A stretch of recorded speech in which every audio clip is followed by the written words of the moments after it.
Ao anatin'ny fotoana fohy raha nambarany teo anivon'ny fitsarana avy momba ny lalam-pandrenana no anaovan'ny filoham-pirenena vaovao ny fianianany.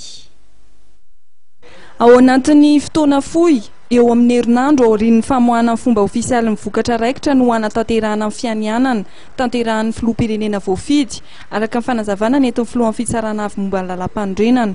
Fantatra ihany koa fa mikambana ao anatin'ny fitsarana avy momba ny lalam-pandrenana amin'izao fotoana izao izay tarihan'Andriamatoa Rajaonarivony Michel no hitarika ny lanonana amin'ny fianianana izay atao amin'ny filoham-pirenena Hery Rajaonarimampianina. Saingy hatreto dia tsy mbola misy ny daty mazava notosana ny fianianan'ny filoha vaovao.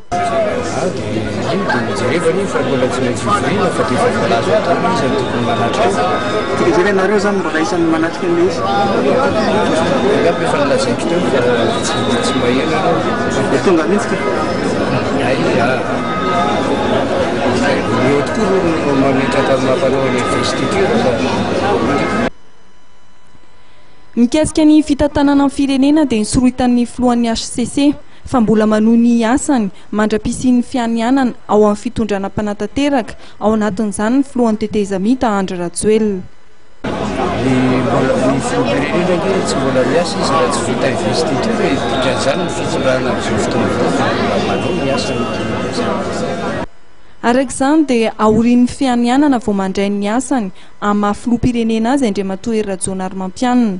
Andrasana ihany koa ny fotoana anaovan'ny fianianana sy ny famindram-pahefana eo aminy sy ny filohan'ny tetezamita. Fianianana izay tokony ao anatin'ny herinandro raha nambarany filohan'ny HCC.